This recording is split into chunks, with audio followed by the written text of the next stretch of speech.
प्रणाम सभी को। आइए आज गीता के अध्याय 9 और श्लोक जो बीच में स्टॉप किया था वहीं से शुरू करते हैं। 16, 17, 18 के बीच में जो स्टॉप किया था। उन क्रतु यज्ञ आदि की विधि बताने वाले तटग वेद, सामवेद और यजुर्वेद, ये तीनों वेद हैं जिसमें नियताक्षर वाले मंत्रों की त्रिटचाएं होती हैं। उन त्रिटचाओं के समुदाय को त्रिटग वेद कहते हैं, जिसमें स्वरों सहित गाने में आने वाले मंत्र होते हैं। वे सब मंत्र सामदेव कहलाते हैं। जिसमें अनियताक्षर वाले मंत्र होते हैं, वे मंत्र यजुर्वेद कहलाते हैं। जिन मंत्रों में अस्त्र शस्त्र भवन आदि का निर्माण करने वाली लौकिक विज्ञाओं का वर्णन है, वे सब मंत्र अर्थवेद कहलाते हैं। यद्यपि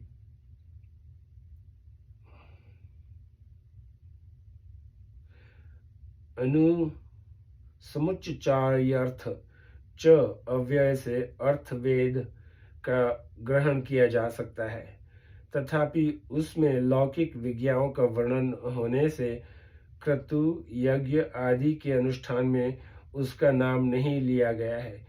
इसी कारण से आगे 20वें 21वें श्लोक में आए त्रय विज्ञा और त्रयी धर्म मनु प्रपन्न पदों में भी त्रिटक साम यजु इन तीनों का ही संकेत किया गया है। ये तीनों वेद भगवान के ही स्वरूप हैं। पिताहमस्य जगतो माता धाता पितामह, इस जड़ चेतन स्थावर जंगम आदि संपूर्ण संसार को मैं ही उत्पन्न करता हूँ।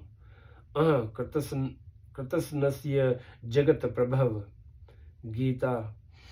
और बार बार अवतार लेकर मैं ही इसकी रक्षा करता हूँ, इसीलिए मैं पिता हूँ। 11वें अध्याय के 43वें श्लोक में अर्जुन ने भी कहा है कि आप ही इस चराचर जगत के पिता हैं। पितासी लोकस्य चराचरस्य।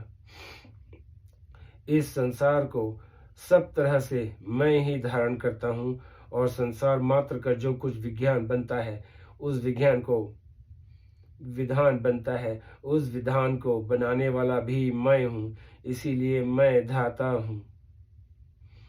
पिता हमस्य जगतो माता धाता पितामह। जीवों की अपने अपने कर्मों के अनुसार जिस जिस योनियों में जैसे जैसे शरीरों की आवश्यकता पड़ती है, उस योनि में वैसे वैसे शरीरों को पैदा करने वाली माता मैं हूँ, अर्थात मैं संपूर्ण जगत की माता हूँ। प्रसिद्धि में ब्रह्मा जी संपूर्ण सृष्टि को पैदा करने वाले हैं। इस दृष्टि से ब्रह्मा जी के प्रजा के पिता हैं। इस दृष्टि से ब्रह्मा जी प्रजा के पिता हैं।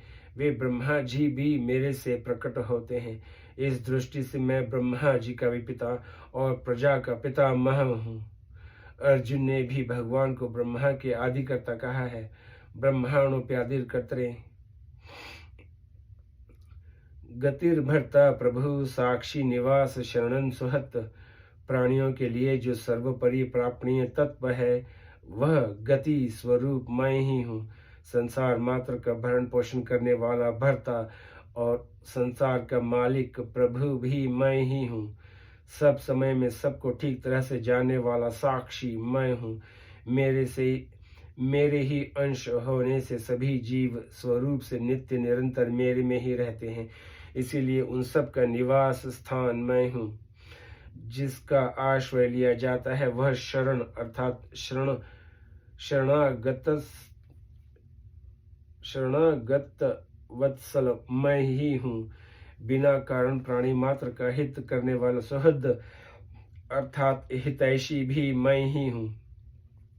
प्रभव प्रलय स्थानन निधानन बीजमव्ययम।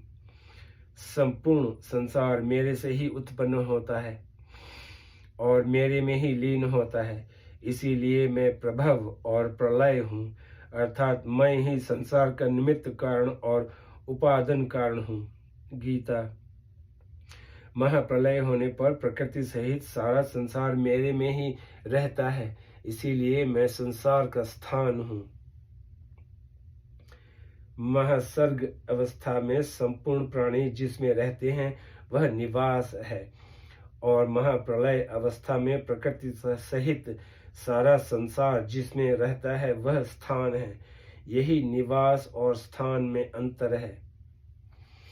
संसार की चाहे सर्ग अवस्था हो चाहे प्रलय अवस्था हो, इन सब अवस्थाओं में प्रकृति, संसार, जीव तथा जो कुछ देखने, सुनने, समझने में आता है वह सब का सब मेरे में ही रहता है।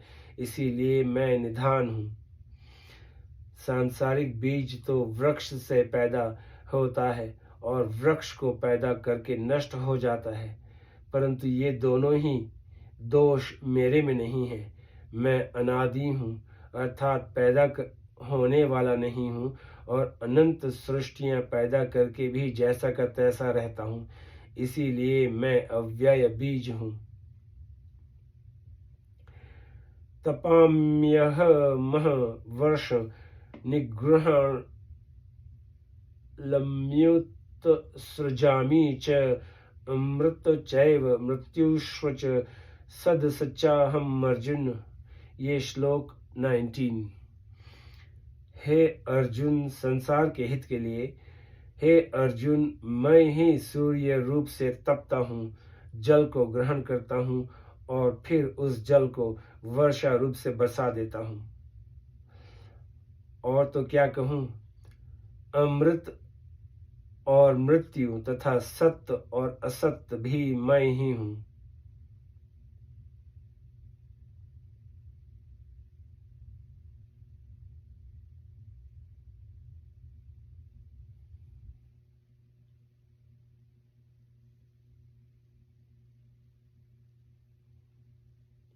निगृह्णाम्युत सृजामि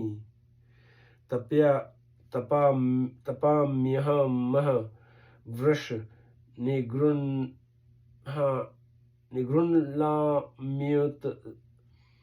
सृजामि च अमृत चैव मृत्युष्व च सद सच्चाहम अर्जुन। व्याख्या। तपाम्यहमः वर्ष निगृह्णाम्युत सृजामि च। पृथ्वी पर जो कुछ अशुद्ध गंदी चीजें हैं जिनसे रोग पैदा होते हैं, उनका शोषण करके प्राणियों को निरोग करने के लिए निरोगता सूर्य से ही होती है। आरोग्य भास्कर दी चेत, अर्थात औषधियों, जड़ी बूटियों में जो जहरीला भाग है उसका शोषण करने के लिए, और पृथ्वी का जो जलीय भाग है जिससे अपवित्रता होती है उसको सुखाने के लिए मैं ही सूर्य रूप से तपता हूँ।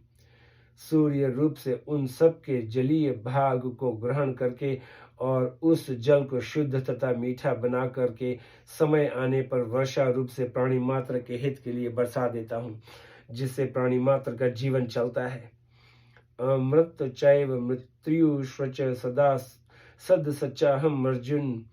मैं ही अमृत और मृत्यु हूँ, और मात्र जीवों का प्राण धारण करते हुए जीवित रहना मतलब न मरना, और संपूर्ण जीवों के पिंड प्राणियों का वियोग होना मतलब मरना भी मैं ही हूँ। और तो क्या कहूँ, सत्य असत्य, नित्य अनित्य, कारण कार्य रूप से जो कुछ है वह सब मैं ही हूँ। तात्पर्य है कि जैसे महात्मा की दृष्टि में सब कुछ वासुदेव ही है, भगवत स्वरूप वासुदेव सर्वम, ऐसे ही भगवान की दृष्टि में सत्य असत्य, कारण कार्य सब कुछ भगवान ही है। परंतु सांसारिक लोगों की दृष्टि में सब एक दूसरे से विरुद्ध दिखते हैं। जैसे जीना और मरना अलग अलग दिखता है, उत्पत्ति और विनाश अलग अलग दिखता है, स्थूल और सूक्ष्म अलग अलग दिखते हैं, सत्व रज और तम ये तीनों अलग अलग दिखते हैं, कारण और कार्य अलग अलग दिखते हैं, जल और बर्फ अलग अलग दिखते हैं, परंतु वास्तव में संसार रूप में भगवान ही प्रकट होने से, भगवान ही बने हुए होने से सब कुछ भगवत स्वरूप ही है। भगवान के सिवाय उसकी स्वतंत्र सत्ता है ही नहीं। जैसे सुत से बने हुए सब कपड़ों में केवल सुत ही सुत है, ऐसे ही वस्तु, व्यक्ति, क्रिया, पदार्थ आदि सब कुछ केवल भगवान ही भगवान है। आइए आज श्लोक 19 से समाप्त करते हैं, फिर कल श्लोक 20 से शुरू करेंगे। नमस्ते।